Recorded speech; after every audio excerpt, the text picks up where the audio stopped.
Assalamualaikum warahmatullahi wabarakatuh. Di sini saya izin menjelaskan tentang relasi dengan teman sebaya pada anak usia awal. Sebelumnya, perkenalkan, nama saya Hanif Abdurrahman Al-Fatih dengan NIM akhir 146 dari Psikologi 1D. Sebelum memasuki pengertian teman sebaya, dapat kita ketahui bahwa perkembangan anak pada masa awal atau disebut juga perkembangan anak usia dini, yaitu pada masa usia 2-7 tahun, yaitu pada usia golden age. Sebab anak di usia ini mengalami perkembangan yang sangat signifikan dalam proses tahap perkembangannya, baik secara psikologis, kognitif, perkembangan sosial, perkembangan emosi, motorik, dan juga fisiknya. Dalam perkembangan ini, pada masa anak usia dini ini dapat diperlukan untuk teman yang baik agar dia dapat mendapatkan lingkungan yang baik serta memiliki potensi untuk menjadi yang lebih baik. Oleh karena itu, kita memasuki pada awalnya, yaitu pengertian teman sebaya. Teman sebaya adalah anak yang memiliki tingkat usia atau tahap perkembangan yang sama dan berpikir serta bertindak secara bersama-sama dengan anak-anak lain. Sehingga anak teman sebaya itu normalnya berusianya sama. Hanya saja yang lebih ditepatkan yaitu tentang cara mereka berperilaku, tentang cara mereka bermain, dan kebersamaan mereka yang selaras dan satu frekuensi. Pola perilaku dari teman sebaya dapat dilihat dari 4 sudut, yaitu yang pertama, anak dapat bekerja sama dengan teman, atau yang disebut cooperating. Dengan seiring berjalannya waktu, semakin lama di antara anak satu dengan yang lain mengenal terjalinnya suatu hubungan sosial, maka anak akan semakin sering bertemu dan bermain bersama, sehingga mereka akan memiliki pola perilaku yang hampir sama dan akan menciptakan kondisi kerjasama saat mereka bermain. Bentuk kerjasama itu akan semakin luas dengan semakin banyaknya mereka mengenal teman-temannya, sehingga cooperating akan selalu ada di antara teman sebaya pada anak awal. Yang kedua, anak mampu menghargai teman atau altruism. Hadirnya kerjasama di antara satu anak dengan anak yang lain, maka akan menimbulkan perilaku saling menghargai. Dengan kata lain, dengan adanya cooperating, maka akan hadir juga altruism sebagai penghargaan antar satu dengan yang lain. Hal ini biasanya diawali dengan menghargai pendapat antara satu sama lain, sehingga menimbulkan rasa saling percaya dan memperkuat hubungan antar sesama. Yang ketiga, anak mampu berbagi kepada teman, yaitu sharing. Sebelumnya dari altruism itu, saat anak mampu menghargai, maka anak akan mempercayai satu sama lain. Oleh karena itu, ia akan mulai berbagi entah baik itu mainan ataupun suatu cerita yang dapat mereka ceritakan kepada sesama. Dan yang keempat, yaitu anak mampu membantu orang lain, helping others. Dengan terbentuknya 3 sudut pandang tersebut, maka anak akan mulai menampakkan kebaikan mereka sebagai makhluk yang hanya memiliki hati nurani tanpa memiliki suatu kekerasan atau kebencian. Oleh karena itu, mereka pasti bisa membantu dan dengan baiknya teman sebaya, maka mereka akan dapat membantu dengan baik. Lalu faktor-faktor yang mempengaruhi teman sebaya pada anak usia awal, yang pertama yaitu latar belakang dari teman sebaya itu sendiri. Adanya kesamaan dalam latar belakang antar satu anak dengan anak yang lain, sehingga menumbuhkan kebersamaan di antara mereka yang dapat berperan penting dalam salah satu alasan anak dapat memilih siapa yang akan menjadi teman sebayanya. Contoh kesamaan di sini yaitu seperti hobi, ras, agama, atau bahkan hal-hal yang tergantung dari lingkungannya, seperti sekampung, serumah tangga, tetangga, atau sesuatu yang mereka bisa dibilang saat pulang sekolah mereka bersama-sama, maka itu akan menjadi suatu teman sebaya tersendiri. Yang kedua, dari lingkungan keluarga. Keluarga menjadi lingkungan pendidikan pertama dan utama. Dengan demikian, dapat dikatakan lingkungan keluarga memiliki peran yang penting dalam menentukan perkembangan sosial dan emosi anak usia dini. di kemudian hari dan untuk kemudian selanjutnya yang akan mereka jalani. Begitu pula sebagai faktor untuk memilih siapa teman sebayanya. Contoh di sini bisa dibilang seperti saat seorang ibu menyuruh anaknya dan mengatakan, kamu nggak boleh berteman sama si A, kamu bertemannya sama si B aja, gitu. Lalu yang ketiga, dari kepribadian masing-masing anak tersebut. Kepribadian yang terbentuk pada anak usia awal akan mempengaruhi teman sebaya dalam ruang lingkupnya. Kepribadian anak terbentuk dengan hadirnya faktor-faktor sebelumnya, yaitu latar belakang dan lingkungan keluarga. Dengan terciptanya kepribadian tersebut akan membuat anak memiliki teman sebaya yang satu frekuensi dan akan membuat anak lebih berkembang dengan kebersamaan yang mereka miliki. Dan yang terakhir yaitu perkembangan kognitif.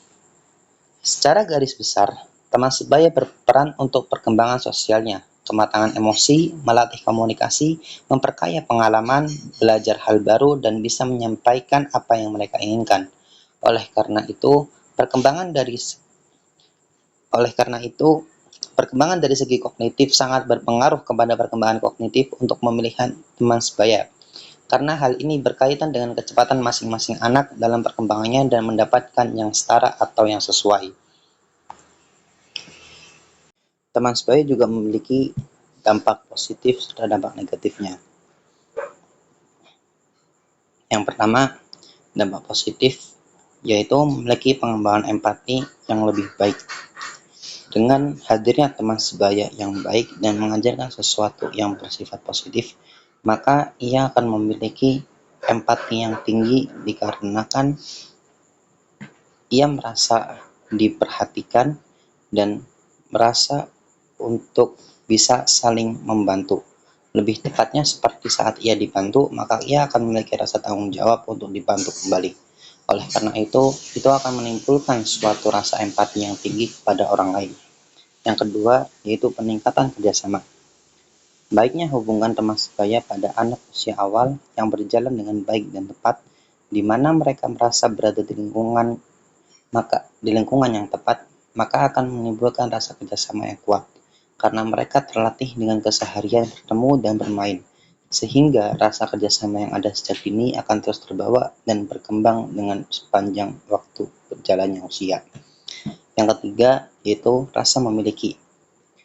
Hadirnya teman sebaya yang membuat anak merasa berada di lingkungan yang tepat dan kesehariannya bertemu dan bermain bersama akan menimbulkan rasa saling memiliki satu sama lain. Hal ini bermula saat mereka mulai berbagi dan menghargai kepemilikan satu sama lain, dan berujung pada rasa memiliki seorang sahabat dan teman yang baik dan tak tergantikan. Normalnya, hal ini akan terus berlanjut dan terus berkembang dengan bertumbuhnya usia serta cara berpikir anak. Dan awal yang baik akan membuat anak memiliki masa-masa yang dominan baik pula. Lalu, dari segi dampak negatifnya, yang pertama, intimidasi dan bullying. Perbedaan kondisi, baik secara sosial maupun fisik, akan membuat salah satu anak akan merasa tersingkirkan dan merasa tidak dihargai oleh orang lain. Hal ini akan menimbulkan sikap negatif, yaitu bullying, yang membuat sekelompok atau anak mencaci dan merendahkan anak yang berbeda dengan mereka, dan akan berpengaruh sangat buruk pada anak yang dibully tersebut. Karena hal ini akan menimbulkan rasa minder dan enggan bertemu, sehingga berujung pada kesendirian dan hilangnya sifat sosial mereka untuk berteman dan berkomunikasi dengan sesama. Bagi kelompok membuli, hal ini sangat berbahaya karena hadirnya rasa tinggi hati dan sifat merendahkan orang lain yang akan sulit untuk dihilangkan hingga mereka besar. Yang kedua, yaitu pengaruh negatif. Salahnya tempat atau lingkungan akan berpengaruh pada anak usia awal yang memiliki sifat normal, yaitu menyerap semua perilaku yang ada. Dan hal ini akan terjadi dan terus berkembang karena anak akan melakukan yang teman sebaya mereka lakukan.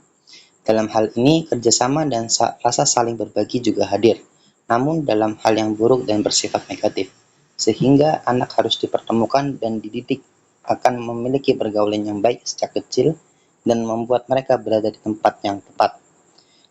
Lalu yang terakhir, yaitu gangguan emosional. Salahnya pergaulan yang membuat ia merasa berbeda dengan yang lain, lalu berujung pada pada pemikiran yang minder dan membuat ia enggan untuk bersosialisasi dengan teman sebayanya, akan berpengaruh buruk pada masa perkembangannya, terutama pada perkembangan kognitifnya. Hal ini akan menimbulkan gangguan emosi yang membuat mereka berkembang dengan emosi yang tidak stabil dan dominan buruk. Lalu yang terakhir, yaitu korelasi ilmu agama dengan kehidupan sosial anak. Dari segi agama sendiri pun, teman sebaya memiliki sudut pandang yang cukup penting.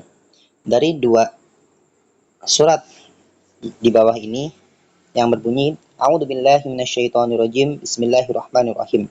Walladzina yaquluna rabbana hab lana min azwajina wa dzurriyyatina qurrata a'yun waj'alna lil muttaqina imama. Yang artinya, dan orang-orang yang berkata, wahai Tuhan kami, anugerahkanlah kepada kami penyujuk mata dari pasangan dan keturunan kami, serta jadikanlah kami sebagai pemimpin bagi orang-orang yang bertakwa. Quran Surat Al-Furqan ayat 74. Dari ayat tersebut dapat disimpulkan bahwa keutamaan teman sebaya yang baik akan menimbulkan sesuatu yang menjadi baik pula. Dengan adanya teman sebaya yang menjadi lingkungan yang tepat, maka seorang anak dapat dianugerahkan menjadi suatu penyujuk mata bagi orang yang melihat adabnya dan melihat perilakunya, serta menikmati dan merasa bahwa apa yang ia lakukan adalah sesuatu yang bermanfaat. Oleh karena itu, ia akan dijadikan suatu pembinaan bagi orang-orang yang bertakwa, entah bagi lingkungannya ataupun dengan ruang lengkap yang kecil, yaitu sebagai ketua keluarganya saja. Lalu pada surat kedua yang berbunyi, wa inna alaikum lahafidin kiraman kadibin ya'lamuna ma taf'alun, yang artinya sesungguhnya bagi kamu ada malaikat-malaikat pengawas yang mulia di sisi Allah dan mencatat amal perbuatanmu. Mereka mengetahui apa yang kamu kerjakan. Quran Surat Al-Infitar ayat 10-12. Dari ayat tersebut dapat dijelaskan bahwa malaikat akan selalu hadir dimanapun dan kapanpun. Mereka akan selalu berada di sisi-sisi kita yang akan selalu mencatat dan mengingat semua perbuatan kita. Oleh karena itu, dipilihnya sebuah teman sebaya agar kita tidak terjerumus pada lingkungan yang buruk, sehingga kita memiliki amal dan catatan yang baik kelak insya Allah di akhirat nanti. Mungkin cukup sekian penjelasan tentang relasi teman sebaya pada anak usia dini dan juga sudut pandang dari segi agama. Kurang lebihnya mohon maaf. Assalamualaikum warahmatullahi wabarakatuh.